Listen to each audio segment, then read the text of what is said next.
అందరికీ నమస్కారం. నేను మీ కండవల్లి సాల్మన్ రాజు, రిటైర్డ్ సిఐ, రాజమండ్రి. ఈరోజు నేను ఈ వీడియో చేయడం తప్పట్లే.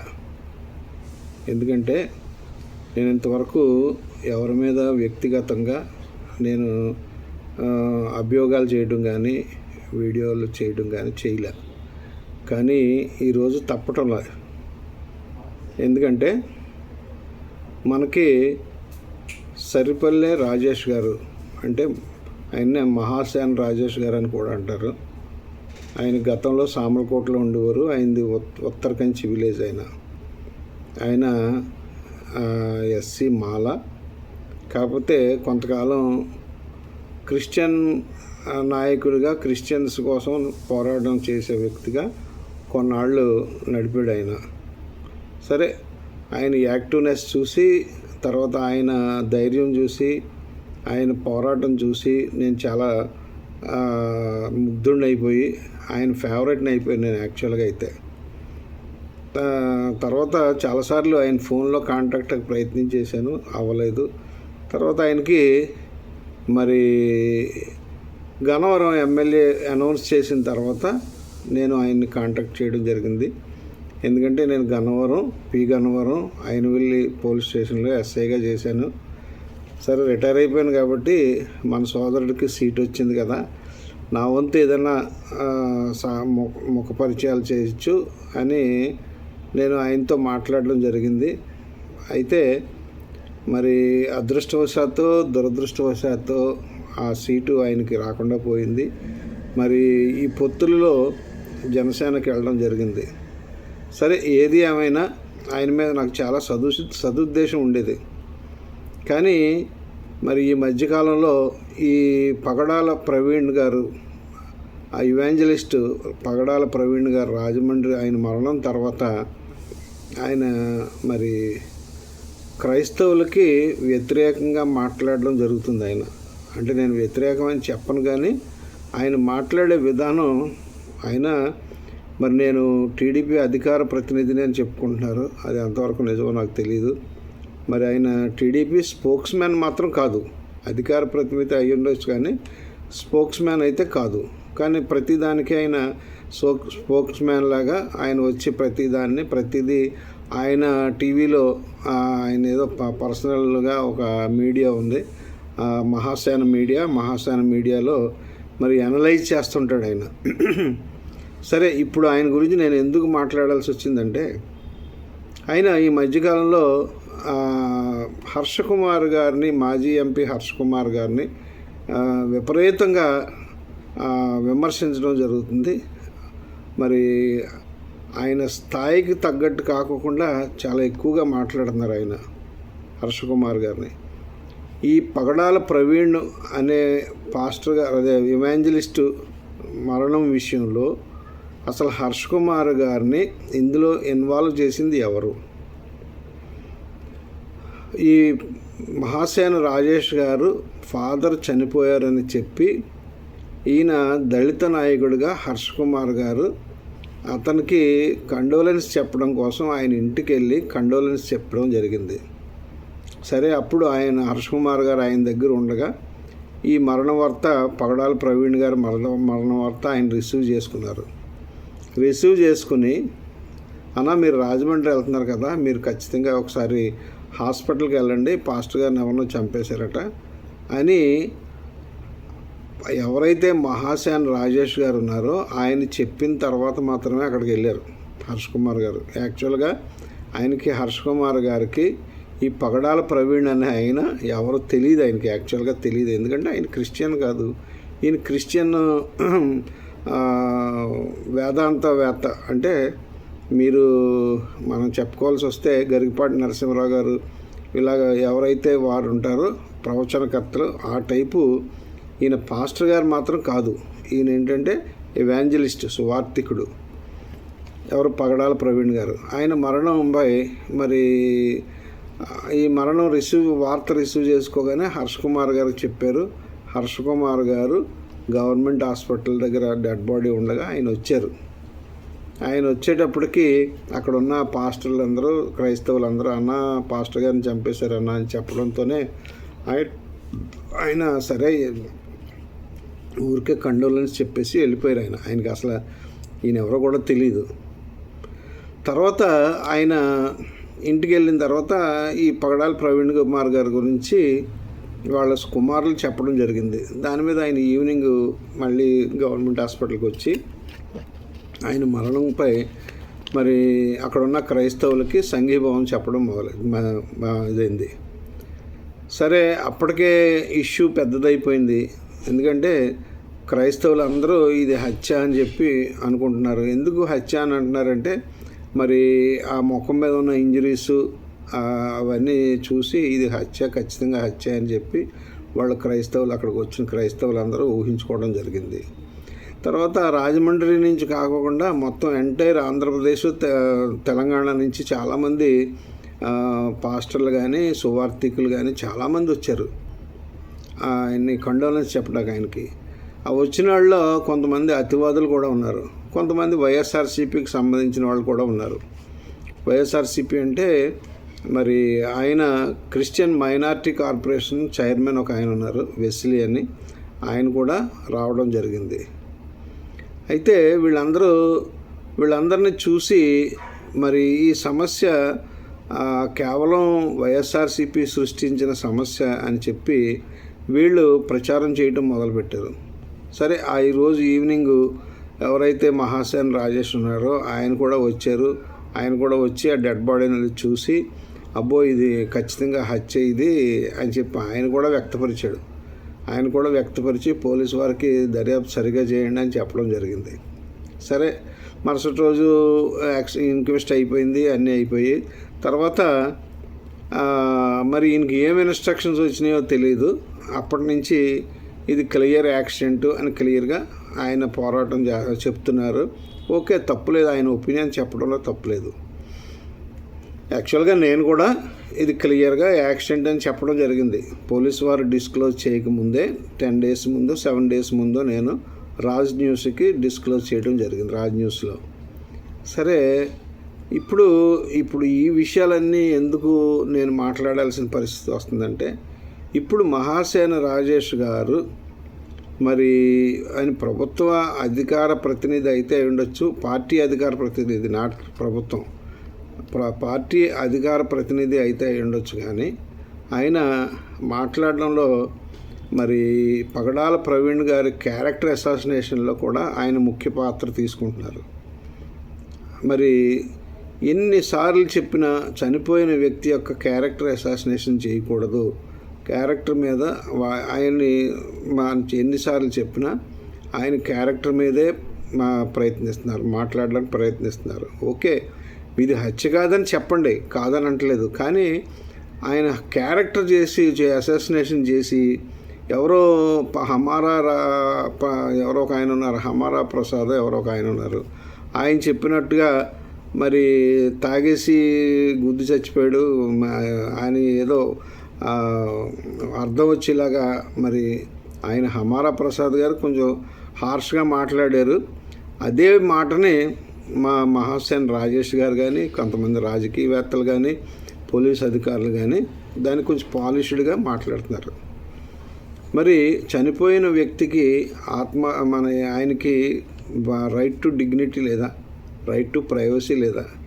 అసలు ఆయన ఫోటోలు, ఆయన వీడియోలు, ఆయన క్లిప్పింగ్స్ బయట పెట్టడానికి ఈ మీడియాకి ఎవరిచ్చారు అధికారం? పోలీసులకు ఎవరిచ్చారు అధికారం? ఓకే, మీరు ఇన్వెస్టిగేషన్ చేయండి, ఇన్వెస్టిగేషన్ చేసి మీరు సమర్థించుకోండి. అంతేగాని రైట్ టు ప్రైవసీ అనేది ఒక వ్యక్తి యొక్క ముఖాన్ని, గోప్యతను ఎలాగ మీరు బయట పెడతారు? అతను బ్యాంక్ అకౌంట్ బయట పెట్టారా? అతను వీడియో క్లిప్పింగ్స్ బయట పెట్టారా? అతను మరి ఆయన చనిపోయిన వ్యక్తి డిగ్నిటీ ఏం కాపాడలేరు మీరు? ఓకే, నిజంగా అతను తాగినట్టు మీరు ఎక్కడైనా చూసారా? ఎక్కడైనా ఒక్క చోటన్నా తాగినట్టు ఉందా? ఎక్కడైనా ఉందా?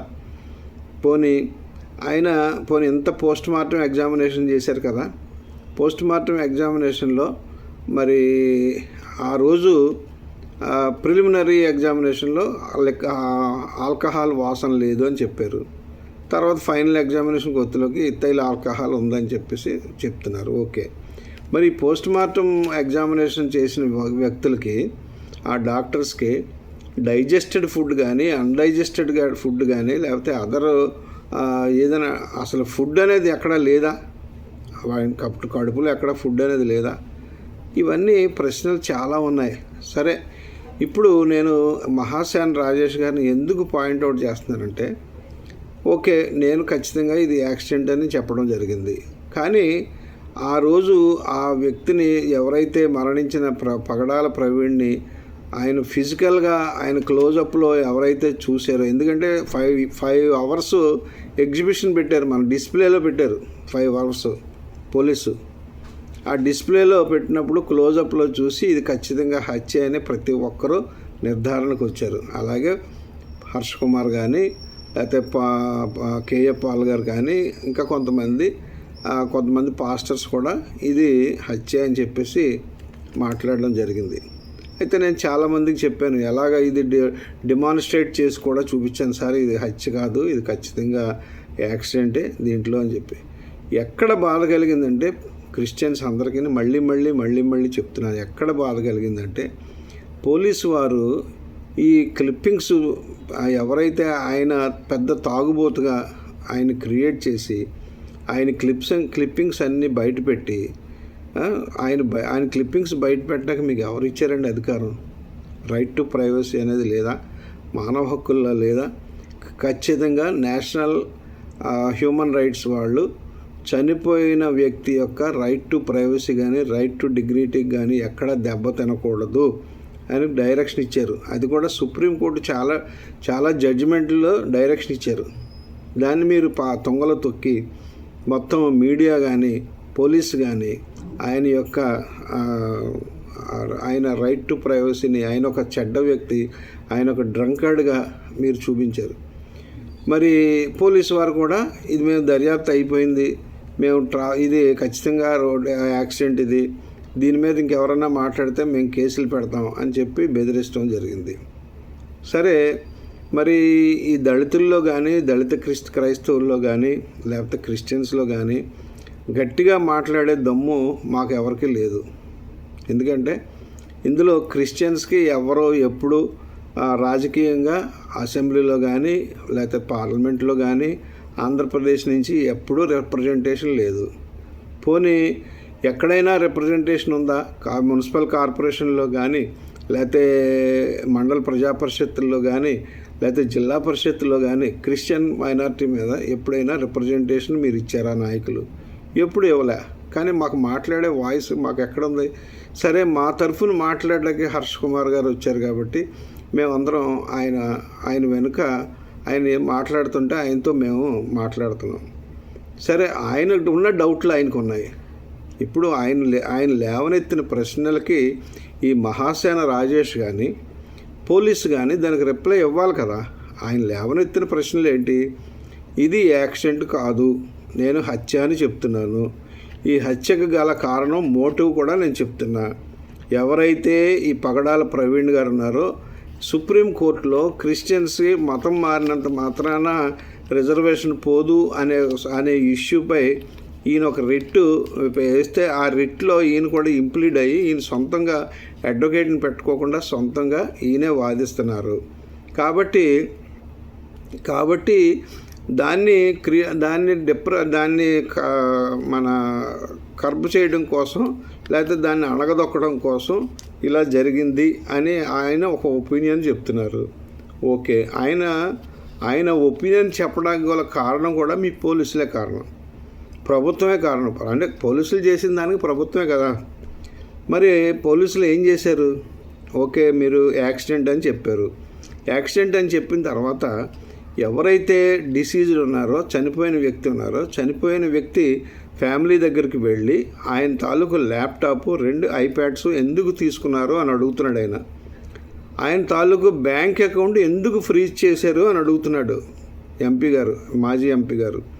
దానికి సమాధానం చెప్పకుండా ఈ మహాసేన రాజేష్ గారు కానీ పొలిటికల్గా కొంతమంది రాజకీయ నాయకులు కానీ మరి మా రాజమండ్రి ఎమ్మెల్యే కానీ ఎంపీ గారు కానీ మన ఇద్దరు ఎమ్మెల్యేలు కూడా ఎవరు మాట్లాడలే, ముగ్గురు ఎమ్మెల్యేలు కూడా వాళ్ళెవరూ నెగిటివ్గా మాట్లాడలే. వాళ్ళెవరూ దీని గురించి అసలు ఒక్క మాట కూడా బయటకు మాట్లాడలే, నెగిటివ్ కానీ పాజిటివ్గా కానీ మాట్లాడటం లేదు. మరి మీకెందుకు ఈ బాధ? వాళ్ళకి క్రైస్తవులు అంటే గౌరవం ఉంది కాబట్టి మా ఎంపీ గారు ఆదిరెడ్డి మన మేడం గారు కానీ తర్వాత దగ్గుపాటి పురంధేశ్వరి గారు కానీ లేకపోతే మా సీనియర్ ఎమ్మెల్యే గారు మాజీ మినిస్టర్ గారు గోరంట్ల బుచ్చి చౌదరి గారు కానీ మా ఆదిరెడ్డి శ్రీనివాస్ గారు కానీ వీరెప్పుడు నెగిటివ్గా ఎక్కడా మాట్లాడలే. కానీ ఈ మహాసేన రాజేష్ గారు మరి నాన్ లోకల్స్ అయిన కొంతమంది నాయకులు కూడా దీని మీద మాట్లాడటం జరుగుతుంది. ఇక యూట్యూబర్స్కి అయితే ఈ పండగ ఈ మా పగడాల ప్రవీణ్ గారి మరణంపై లక్షలాది రూపాయలు సంపాదించిన యూట్యూబర్స్ చాలామంది ఉన్నారు దీంట్లో.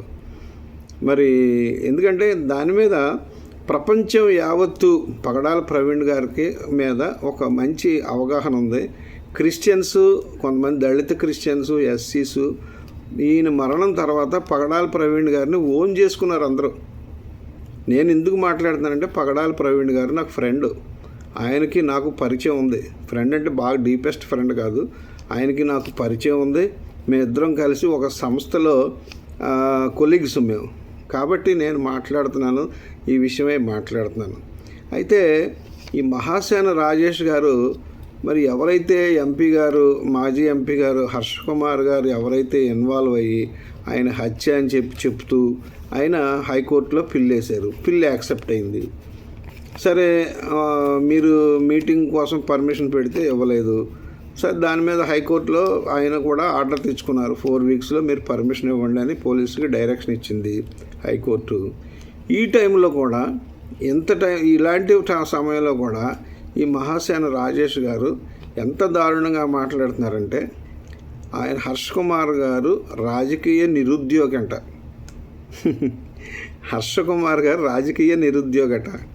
హర్ష కుమార్ గారికి పొలిటికల్గా మైలేజ్ కోసం ఇది పట్టించుకుంటున్నాడు, దీన్ని శవరాజకీయం చేస్తున్నాడు అని చెప్తున్నాడు ఆయన మహాసేన రాజేష్ గారు.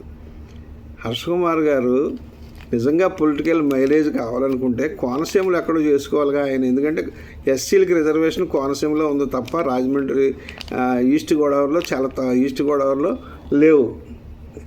ఈస్ట్ గోదావరిలో ఇటు మాదిగలకు ఉంటాయి, ఇటు మన వెస్ట్ గత పాత వెస్ట్ గోదావరి అయితే మాదిగలకు ఉంటాయి. కానీ మరి మాలలకు ఎక్కడ ఉంటాయి? కోనసీమ అంబేద్కర్ జిల్లాలో ఉంటాయి. ఆయన అక్కడ మాట్లాడాలి కానీ ఇక్కడ మాట్లాడాల్సిన పనే వచ్చింది ఆయనకి. నిజంగా పొలిటికల్ మైలేజ్ కావాలంటే. మళ్ళీ ఇంకొక విషయం, ఈ సోకాళ్ళు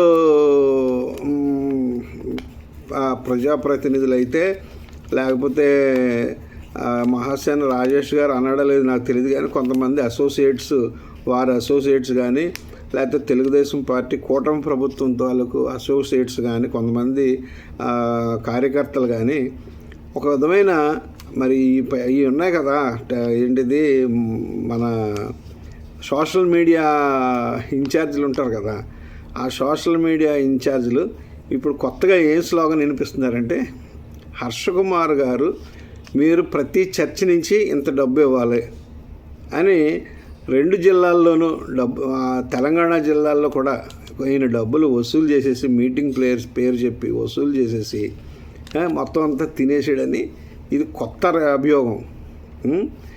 ఆయన క్రిస్టియన్స్లో కొంతమంది నాయకులను పెట్టి అంతా నేను భరించలేనయ్యా, ఇంచుమించుగా ఓన్లీ డయాస్కే 5 లక్షల దగ్గర పైన అయిపోతుంది, అంతా నేను భరించలేను, మీరు ఎవరైనా స్పాన్సర్షిప్ చేయండి, ఏదో చైర్స్ కానీ లేకపోతే సౌండ్ సిస్టమ్కి కానీ లేకపోతే ఏదైనా ఆ రోజు స్నాక్స్కి కానీ లేకపోతే వాటర్కి కానీ మీరు ఎవరికి తోచింది వాళ్ళు స్పాన్సర్షిప్ చేయండి అని క్లియర్గా చెప్పారు ఆయన. మరి మీరు కొత్త స్లోగన్ తీసుకొచ్చారు ఇప్పుడు నాయకులు ఎవరో రాజకీయ పార్టీలు కానీ ఆయనకి ఎగనెస్ట్గా కొత్త స్లోగన్ ఏంటంటే ఆయన డబ్బులు తినేసాడని, అందరి దగ్గర డబ్బులు వసూలు చేసేసి తినేసాడని, ఇక మీటింగ్ లేదు కాబట్టి ఆ డబ్బులంతా ఆయన వాడేసుకున్నాడని. అసలు మాట్లాడలేక అసలు ఏమైనా అర్థం ఉందా మీకు? అసలు మీటింగ్ ఏమో 4 వీక్స్ లోపల పెట్టుకోండి అని చెప్పి డైరెక్షన్ ఇచ్చారు. మరి ఈ లోపలనే ఎందుకంటే ఆయన ప్రశ్నిస్తున్నాడు కదా, ఆయన ప్రశ్నించేటప్పుడు ఆయన్ని బ్యాడ్ చేయాలి, సమాజంలో బ్యాడ్ చేయాలి, క్రైస్తవుల్లో స్ప్లిట్స్ తీసుకురావాలి. క్రైస్తవులు ఎలా చెప్తున్నారు తెలుసా, ఆయన క్రిస్టియన్ కాదు కదా, ఎస్సీ, మీకేంటి పని, ఆయన వెనకాల వెళ్ళాల్సింది. మరీ దారుణం ఏంటంటే ఆయన 24వ తారీఖు మీటింగ్ పెడితే పాస్టర్స్ని, లీడర్స్ని, క్రిస్టియన్ నాయకుల్ని అందరిని తీసుకెళ్ళి దొంగలు, దోపిడీదారులు, రౌడీలు, నక్సలైట్ ఫేవరెట్స్, లేకపోతే అలవాటు పడిన నేరస్తులు, వీళ్ళందరినీ బైండ్ ఓవర్ చేసినట్టుగా మరి మండల ఎగ్జిక్యూటివ్ మ్యాజిస్ట్రేట్ అంటే తహసీల్దార్ గారి దగ్గరికి తీసుకెళ్ళి మంచి నడతగా ఉంటాం, లేదంటే 50,000 షూరిటీ తీసుకుని వాళ్ళని వదిలేరంటే మరి మేము క్రైస్తవులు మేము అమాయకులు అనాలా, లేకపోతే ఏమనాలి? మాకే కానీ మరి ఆర్థికమైన స్తోమత ఉంటే ఇదే ఇష్యూ మీద మేము హైకోర్టులకు వెళ్ళి రిట్ వేసుకుందాం కదా. మాకు ఆర్థిక స్తోమత లేదు. పోనీ ఆర్థిక స్తోమత ఉన్నవాళ్ళు అయితే బయటికి రారు. వాళ్ళకంటే మరి ఈ పొలిటికల్గా మనకెందుకు ఈ గోలంతా మన మీద పడతారు వీళ్ళందరూ అని చెప్పి ఆర్థిక స్తోమత ఉన్న వాళ్ళందరూ దీని మీద ఎవ్వరూ బయటికి రారు. కాబట్టి సరే, ఇప్పుడు ఇంకో విషయం ఏంటంటే ఈ హర్ష కుమార్ గారు ఈ ఇష్యూ ఇలాగుండగా తెనాల్లో పోలీసు వారి దాష్టీకం మీద ఆయన కొంచెం గట్టిగా అక్కడ తెనాలు వెళ్ళడం, అక్కడికి వెళ్ళి మాట్లాడడం, ఇవన్నీ జరిగినాయి. దాన్ని కూడా ఈ సోకాల్డ్ మహాసేన్ రాజేష్ గారు ఇది కేవలం ప్రభుత్వాన్ని బ్యాడ్ చేయడానికే ఇతను ఇలా పనిచేస్తున్నాడు, ఇతను కాంగ్రెస్లో ఉన్నాడో తెలియదు, వైఎస్ఆర్సీపీలో ఉన్నాడో తెలియదు, టీడీపీలో ఉన్నాడో తెలియదు, ఇతను ఎందుకు ఈ గోలంతాను, నోరు మూసుకొని కూర్చోక, ఇది డైరెక్ట్గా మాట్లాడుతున్నాడు. ఆయన స్థాయి మర్చిపోయి మాట్లాడుతున్నాడు. నాకైతే కడుపు రగిలిపోతుంది. ఆయన మీద నాకు చాలా గౌరవం ఉండేది, మహాసేన్ రాజేష్ మీద చాలా గౌరవం ఉండేది. సరే, ఇప్పుడు మరి ఏ పొలిటికల్ మైలేజ్ కోసం ఈ కోవిడ్లో కిరణ్ అనే ఆయన్ని చంపేశారు. నిజంగా మరి పోలీసు ద్వారా చనిపోయిందే చీరాల్లో కిరణ్ అన్న ఆయన చనిపోయాడు. తర్వాత సుధాకర్ అన్న ఆయన చనిపోయాడు. తర్వాత మీ హోమ్ మినిస్టర్ గారే పాయింట్అవుట్ చేస్తున్న ప్రసాద్, ఎవరైతే సీతానగరంలో గుండు కొట్టించిన శిరోమండనం చేసిన ప్రసాద్, ఇవన్నీ హర్ష కుమార్ గారు టేకప్ చేసిన ఇష్యూసే. మీరు గతంలో మీడియా చూసుకోండి. ఎవరైతే ప్రసాద్ ఉన్నాడో, ప్రసాద్ ఇష్యూలో హర్ష కుమార్ గారు ఆయన వెనకాల ఉండి ఆయన ముందు తీసుకెళ్ళాడు. అప్పుడు కూడా అన్నారు ప్రభుత్వాన్ని చెడ్డ చేయడానికే ఇలా వ్యవహరిస్తున్నాడు, ఇతను టీడీపీకి వంత పాడుతున్నాడు అన్నారు. ఇప్పుడేమో మీరు వైఎస్ఆర్సీపీకి వంత పాడుతున్నారని మీరు అంటున్నారు.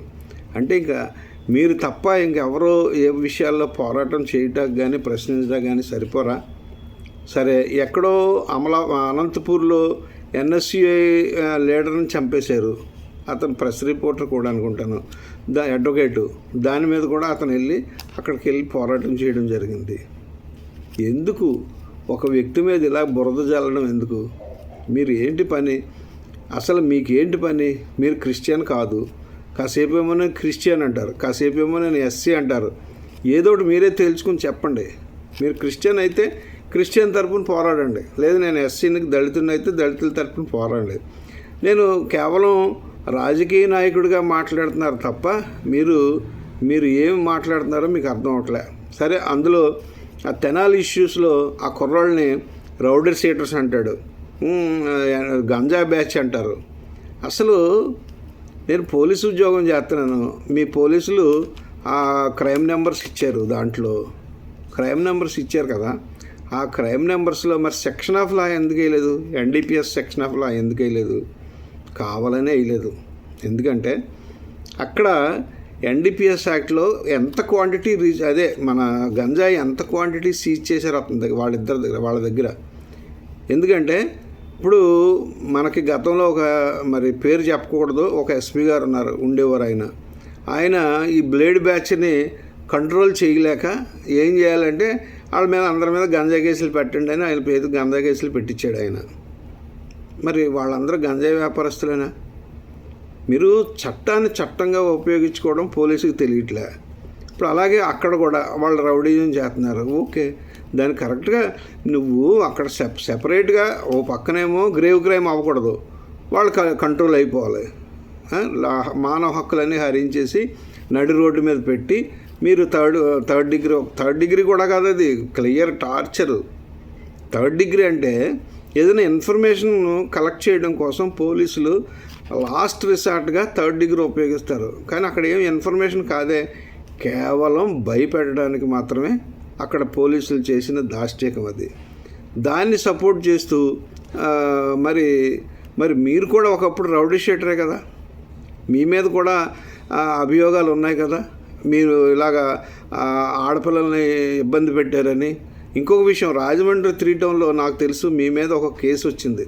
ఎక్కడో దుబాయ్ నుంచి తీసుకొచ్చి ఆ అమ్మాయిని ఎక్కడో దాచిపెట్టి ఆ అమ్మాయిని వ్యభిచారం చేయిస్తున్నారనే విషయం అప్పట్లో మరి 3 టౌన్లో కంప్లైంట్ చేశారు. మరి దాని మీద మీరు ఉన్న మరి అక్కడ ఆ కేసుని జాగ్రత్తగా క్లోజ్ చేయించుకున్నారు. ఆ కేసుని ఎఫ్ఐఆర్ ఇష్యూ చేయకోకుండా క్లోజ్ చేయించుకున్నారు. నాకు తెలుసు. కావాలంటే మీకు నిలబెట్టి మాట్లాడించాలంటే దానికి అపోజిషన్లో ఎవరు రిపోర్ట్ ఇచ్చారో వాళ్ళని నిలబెట్టి మాట్లాడించమంటే మాట్లాడిస్తాను, నాకేం అభ్యంతరం లేదు. రౌడీ షీట్లు మీరు 100 సార్లు నా మీద రౌడీ షీట్ ఓపెన్ చేశారు, అన్యాయం కేసులు ఇవన్నీ నా మీద మాట్లాడితే 8 కేసులు పెట్టేశారు, 10 కేసులు పెట్టేశారు పోలీసులు అని మీ మీడియాలో రోజు బాధపడుతూ ఉండేవారు. ఆ జడా శ్రావణ్ కుమార్ గారు పుణ్యం అంట మీ రౌడీ షీట్ క్లోజ్ అయ్యింది. మరి రౌడీ షీట్లో ఉన్న వాళ్ళందరూ నిజంగా రౌడీజం చేసిన వాళ్ళేనా వాళ్ళందరూ? ఎప్పుడు రౌడీ షీట్ ఓపెన్ చేయాలి? As per AP police manual ఎప్పుడు రౌడీ షీట్ ఓపెన్ చేయాలి? ఎవరికి, మా పోలీసులు ఎవరికి తెలియదు. నిజంగా ఏపీ పోలీస్ మాన్యువల్ ప్రకారం రౌడీ షీట్ ఓపెన్ చేయాలంటే ఇప్పుడున్న రౌడీ షీట్లలో 50% పైనే క్లోజ్ అయిపోతాయి. కాకపోతే అడిగేవాళ్ళు ఎవరు, ప్రశ్నించేవాళ్ళు ఎవరు లేరు. మీరు బాధితులు అయ్యండి, మీరు రౌడీ షీట్ హోల్డర్ అయ్యండి, వాళ్ళ తెనాల్లో ఉన్న వాళ్ళని పొలిటికల్గా కలర్ ఇవ్వడం కోసం, పొలిటికల్గా వాళ్ళని బదనాం చేయడం కోసం రౌడీ షీటర్స్ అని చెప్పి మీరు వాళ్ళ మీద మాట్లాడుతూ రౌడీ షీటర్స్కి సపోర్ట్ చేస్తావా హర్ష్ కుమార్ అని ప్రశ్నిస్తున్నారు. మీరు సంఘ వ్యతిరేక శక్తులకి మీరు సపోర్ట్ చేస్తారా అని అడుగుతున్నారు. ఏమండి మరి రాజేష్ గారు, చట్టం ఏం చెప్తుందంటే, మానవ హక్కులు ఏం చెప్తున్నాయంటే, వాడు ముద్దాయి కాదు, లేకపోతే శిక్ష పడ్డవాడు కాదు, ఆయన పౌరుడైతే, భారతీయ పౌరుడైతే వాడికి ఖచ్చితంగా మీకు మానవ హక్కులు ఉంటాయి అతనికి. అంతేగాని ఇతను నేరస్తుడు కాబట్టి మానవ హక్కులు లేవు అని అనరు. పోనీ ఓ పని చేయండి, మీది కూటమి ప్రభుత్వం మీదే కదా, మీరు అనుకుంటున్నట్టుగా మీదే కదా, సెంట్రల్ గవర్నమెంట్ మీదే కదా, కాబట్టి సెంట్రల్ గవర్నమెంట్కి చెప్పి పార్లమెంట్లో మీరు ఒక బిల్ చేయించండి. ఎందుకు వచ్చింది ఈ మహాసేన, ఈ ముద్దాయిలకి, దొంగలకి, నేరస్తులకి, తర్వాత రౌడీ షీటర్స్కి వీళ్ళకి మానవ హక్కులు చెల్లవు అని రాజ్యాంగం మార్పించేయండి. ఎవరొద్దంటారు మిమ్మల్ని? కానీ మనం పాటిస్తున్నాం కాబట్టి ఆ రాజ్యాంగం ప్రకారం మనం మెలగాల్సిందే, ఆ రాజ్యాంగం ప్రకారం మాట్లాడుకోవాల్సిందే, దాంట్లో ఏం లేదు. సరే, ఇక మళ్ళీ ఇంకొక విషయం, అంటే ఎక్కువైపోతుంది. అయినా కానీ నాకు కడుపులో మంట చల్లారట్లే. ఆయన కొండలరావు అనే ప్రెస్ రిపోర్టర్లో ఎనలిస్టో ఆయన ఏదో మాట్లాడాడు. ఆయన ఏం మాట్లాడాడు? సెక్స్ వర్కర్స్ గురించి మాట్లాడాడు. మరి నిజంగా ఆయన కానీ వ్యభిచార అమరావతి అని అంటే, వ్యభిచార రాజధాని అమరావతి అంటే తప్పే, అది నేను కాదను, దాన్ని నేనేమి సపోర్ట్ చేయను. కానీ అతను మాట్లాడిన మాటలు దానికి వివరణ ఇచ్చాడు, ఆయన క్లియర్గా వివరణ ఇచ్చాడు. ఎందుకంటే మీరు నేషనల్ ఈ క్యాలిక్యులేషన్స్ ఉంటాయి కదా, దాని ప్రకారం ఈ సెక్స్ వర్కర్లు ఆంధ్రప్రదేశ్లో ఇదే జీవనోపాధి నడుపుకుంటున్నారు. దాంట్లో నెంబర్ 1 ఉంది ప్రపంచంలో, ఇండియాలో నెంబర్ 1 ప్లేస్లో ఉంది. తర్వాత కర్ణాటక నెంబర్ 2 ప్లేస్లో ఉంది అని ఒక సర్వే జరుగుతుంది. మీరు వ్యభిచారం అనేది వృత్తిగా చూడండి అని సుప్రీంకోర్టు ఖచ్చితంగా క్లియర్గా చెప్పింది. ఎందుకంటే మీకు ఆ బాధ. వ్యభిచారం చేసేవాళ్ళ గురించి మీకు ఎందుకండి? వ్యభిచారం చేసేవాళ్ళని అది ఏమన్నా వాళ్ళు ఏమన్నా కించపరచమని ఎక్కడైనా ఉందా? క్లియర్గా చెప్తున్నారు సుప్రీంకోర్టు. వ్యభిచారం చేసేవాళ్ళని కించపరచడానికి వీలు లేదు. పోలీసులు మీరు వాళ్ళు వ్యభిచారం చేసుకునేవాళ్ళు మీరు వాళ్ళ వీడియోలు తీసినా వాళ్ళ ఫోటోలు తీసినా మీ మీద కూడా మేము 354 కేసు పెట్టి మిమ్మల్ని శిక్షిస్తామని చెప్పి క్లియర్ జడ్జిమెంట్ ఇచ్చింది. మీకు తెలియదు, చట్టం తెలియదు, ఏమీ తెలియదు. మరి మీరున్న పెద్దాపురంలోనే మరి గతంలో ఎలా ఉండేది? ఆ పెద్దాపురం ఎలా ఉండేది? మరి చాలా విలేజెస్ ఉన్నాయి. వేల్పూర్ అని ఒక విలేజ్ ఉండేది గతంలో. తణుకు పక్కనే వేల్పూర్ అని ఒక విలేజ్ ఉండేది. ఇలా చిలకలూరుపేట ఇలాంటి కొన్ని ప్లేసులు మరి దానికి ఈ వృత్తికి వేశ్యావృత్తికి కొన్ని ప్రామినెంట్ ప్లేసెస్ అయ్యి అది వృత్తి ఆడదే. వాళ్ళకి నిజంగా వాళ్ళు ఈరోజు కంట్రోల్ అయ్యారంటే కేవలం పోలీసులు కంట్రోల్ చేసినందువల్ల కంట్రోల్ అవ్వలేదు సమాజంలో. కాకపోతే ఏంటంటే ఆ మహానుభావుడు ఏఎంజీ జాన్ డేవిడ్ గారు లాంటి వాళ్ళు ఇలాంటి వాళ్ళందరూ ఎవరైతే వ్యభిచారులకి ఇళ్ళు కట్టించి వాళ్ళకి వ్యాపారాలు పెట్టించి వాళ్ళని ఆ వృత్తి నుంచి బయటకు పంపించారు. ప్రభుత్వాలు వాళ్ళకేమీ సహాయ సహకారాలు అందించలేదు. ఇప్పుడు ఆయన కొండలరావు గారు చెప్పింది కూడా ఏంటి? ఇప్పుడున్న ప్రభుత్వం ఆ వేశ్యా వృత్తి చేసే వాళ్ళకి కూడా ఏదన్నా ప్రభుత్వం నుంచి వాళ్ళకి ఏదైనా సహాయ సహకారాలు అందించాలని కోరుకుంటున్నారు. మీకు రాజమండ్రిలో లేదనుకుంటున్నారా? మీరు కావాలనుకుంటే నైట్ టైం రండి, నేను చూపిస్తా.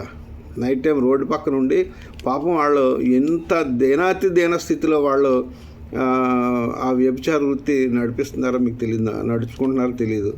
మీరు హైవేలో చూడండి, ఎంత తాగుబోతైనా మరి ఎలాంటి రాక్షసుడైనా సరే వాడికి ఆ 100 రూపాయలు 200 రూపాయల కోసం వాళ్ళ దగ్గరికి ఆ తుప్పల్లోకి లోపలికి వెళ్ళి ఆ పాములు కరుస్తాయి తెలీదు, తేళ్లు కరుస్తాయి తెలీదు, ఆ ఫారెస్ట్లోకి వెళ్ళి ఆ వ్యభిచార వృత్తి చేస్తూ ఉంటారు. ఏంటండి వ్యభిచారం అంటే అంత చీప్గా మాట్లాడుతున్నారు మీరు? ఎక్కడండి? మీరు ఇంకా పాత రోజుల్లో ఉంటే ఎలాగండి? సమాజం ముందుకు వెళ్తుందండి. ఏం చేస్తారు? భర్తలు తాగుబోతులు, గవర్నమెంట్ ఫ్రీగా ఇచ్చేస్తుంది డబ్బులు, మందు ఎక్కడ పడితే అక్కడ సప్లై అయిపోతుంది. ఇది కాక మన నాటు సారా సప్లై అయిపోతుంది. మరి దీంట్లోంచి దానికి బానిసలు అయిపోతున్నారు. భర్తలు బానిసలు అయిపోయి మరి కుటుంబాన్ని వాళ్ళు వదులుకోలేరు కదా. వాళ్ళకి తెలిసిన వృత్తి ఏంటి? వాళ్ళకి చేయగలిగింది ఏముంది? సరే వ్యభిచార వృత్తి చేసుకుంటే ఏదో నెలకి పిల్లలకి ఏదో భోజనం పెట్టవచ్చు కదా అని ఒక రోజుకి 500-1000 రూపాయలు సంపాదించుకొని పిల్లలకి భోజనం పెట్టడం జరుగుతుంది. మీకు తెలీదు, కాంట్రాక్ట్కి వెళ్ళి కొంతమంది అమ్మాయిలు కాంట్రాక్ట్కి వెళ్ళి తల్లిదండ్రులకి మరి 1,00,000 రూపాయలు 2 లక్షలు ఇచ్చే స్థితి కూడా ఉంది. చాలా దారుణమైన స్థితిలో ఉన్నారండి మన ఆంధ్రప్రదేశ్లో అమ్మాయిలు, ఆడపిల్లలు, స్త్రీలు. వ్యభిచార వృత్తి అనేది అంత నీచంగా మాట్లాడకండి సార్. మరి మీరందరూ రెచ్చగొట్టినందువల్ల మరి అమరావతి రైతులు ఆ గ్రీన్ మెడలో వేసుకొని చెప్పులు తీసుకొని ఆ గోడ మీద ఫోటోలు పెట్టి ఆ చెప్పులతో కొట్టారు. మరి అది నేరం కాదనుకుంటున్నారా? గతంలో 355 IPC అనేది ఉంటుంది. ఒక వ్యక్తిని అవమానించడం, చెప్పుతో కొట్టడం అనేది అవమానించడం, అది కూడా నేరమే. మరి BNS సెక్షన్ నాకు తెలియదు, గత సెక్షన్ అయితే 355 IPC చదువుకోండి ఒకసారి. మీరు వాళ్ళ మీద ఆ కేసులు పెట్టిద్దామా? ఎవరైతే చెప్పులు తీసి కొట్టించారో వాళ్ళని తెలిసి తెలియని వ్యవహారాలు చేసి వెనకాల ఉన్న వాళ్ళని రెచ్చగొట్టకండి సార్ దయచేసి. మహాసేన్ రాజేష్ గారు, ఇకైనా మీరు వ్యక్తిగా మీరు మీ సొంత ఆలోచనతో ముందుకు వెళ్ళండి సార్. మీ సొంత ఆలోచనతో ముందుకు వెళ్ళేటప్పుడు బాగానే ఉండేవారు. ఇప్పుడు మీరు పైనుంచి ఉత్తర్వులు రావడంతోనే ఆ ఉత్తర్వులని మీరు బయట పెడుతున్నారు, మీరు ఆచరిస్తున్నారు. ఎందుకంటే హైదరాబాద్లో ఒక బిల్డింగ్ ఉంటుందట ప్రత్యేకించి. ఆ బిల్డింగ్లో ఎవరు ఏం మాట్లాడాలి, ఎవరు ప్రెస్లో మాట్లాడాలి, ఎవరు ఏ మినిస్టర్ గారు ఏం మాట్లాడాలి అని ఒక స్క్రిప్ట్ తయారు చేసి వస్తుందట. మరి నాకు తెలియదు అనుకుంటున్నారు అలాగా. ఆ స్క్రిప్ట్ మీరు చదివేసి అనవసరంగా మాలాంటి వాళ్ళని ఇబ్బంది పెట్టకండి సార్ దయచేసి. మీరు నేను ఒకటే అర్థం అనుకుంటున్నా, మీరంటే నాకు చాలా గౌరవం. మహాసేన్ రాజేష్ గారు, మీరంటే నాకు చాలా గౌరవం. ఎందుకంటే కష్టపడి పైకి వచ్చారు, పోరాటాలు చేసి పైకి వచ్చారు. ఎంతోమంది మరి దళితులకి అండగా నిలబడ్డారు. కానీ అలాంటిది ఇప్పుడు మీరు పొలిటికల్ అయిపోయి ఇక మీకు ఏమి ఇస్తారు? ఎమ్మెల్యే ఇచ్చారు, తీసి పక్కన పడేశారు. ఇక ఏమి ఇస్తారు మీకు? అధికార ప్రతినిధి అంటే దానికి ఏమైనా జీతం ఇస్తారా మీకు? పోనీ ఏదైనా చైర్మన్ ఇస్తారా మీకు? ఎస్సీ చైర్మన్ ఆల్రెడీ ఇచ్చేసారు, ఎవరికో ఎస్సీ కమిషన్ చైర్మన్ ఇచ్చేశారు. మరి మీకేమి ఇస్తారు? మీరేం ఆశించి? పోనీ హర్ష్ కుమార్ని అయితే పొలిటికల్ మైలేజీ, రాజకీయ నిరుద్యోగి అంటున్నారు మీరు. మరి మీరేం ఆశించి చేస్తున్నారు ఇవన్నీ? మీరు ప్రశ్నించుకోండి సార్. ఒకప్పుడు మీరు రౌడీ షీట్ల వల్ల, ఈ పోలీసులు పెట్టిన కేసుల వల్ల బాధితులే. ఇప్పుడు ఎవరిని మీరు విమర్శించకండి సార్ దయచేసి. పోలీస్ పని పోలీస్ చేసుకోనివ్వండి. ఎవడైనా ఉద్యమం చేసుకుంటే చేసుకోనివ్వండి. మీకేంటి ఇబ్బంది? పోనీ మీరు సమాధానం చెప్పండి. హర్ష్ కుమార్ అడిగిన ప్రశ్నలకి మీరు సమాధానం చెప్పండి. పోలీసులు వాళ్ళ వైఫ్ దగ్గర నుంచి ల్యాప్టాప్ ఎందుకు తీసుకొచ్చారు? 2 ఐప్యాడ్లు ఎందుకు తీసుకొచ్చారు? బ్యాంకు అకౌంట్ని ఎందుకు ఫ్రీ ఇచ్చేశారు? ఆ 4 ప్రశ్నలకి సమాధానం చెప్పండి. మిగిలిన వాటికి వదిలేండి. లేదు మీ పోలీసుల చేత తెప్పించండి సమాధానం. అర్థం చేసుకోండి. నేనైతే క్లియర్గా ఇది యాక్సిడెంటే. కాకపోతే ఏంటంటే మీరు చేసిన పద్ధతి బాగోలే. ఆయన యొక్క రైట్ టు ప్రైవసీని, రైట్ టు డిగ్నిటీని మీరు కాలు రాసేసి అతన్ని ఎంత అవమానపరచాలో, చనిపోయిన వ్యక్తిని ఎంత అవమానపరచాలో అంత అవమానపరిచారు. దానికి మీరు ఏం చెప్తున్నారంటే, మీరు చెప్పే ఆన్సర్ ఏంటంటే, అనవసరంగా ఈ క్రైస్తవులు అందరూ తిన్నగా ఉండకుండా అలరలర చేసేసారు, దానికోసం దాన్ని ఇలాగ అవన్నీ బయట పెట్టాల్సి వచ్చింది, అతని పరువు తీయాల్సి వచ్చింది, క్రైస్తవుల వల్ల ఈ పరువు పోయింది అతనిదే అని చెప్తున్నారు. క్రైస్తవుల వల్ల పరిసిపోయిందా అడుగుతారు. అడిగితే చట్టం, న్యాయం, రాజ్యాంగం మీకు తెలియదా? అధికారులకి మీకు తెలియదా? రాజకీయ నాయకులకి మీకు తెలియదా? ప్రెస్ వారు మీకు తెలియదా? ఆలోచించుకోండి.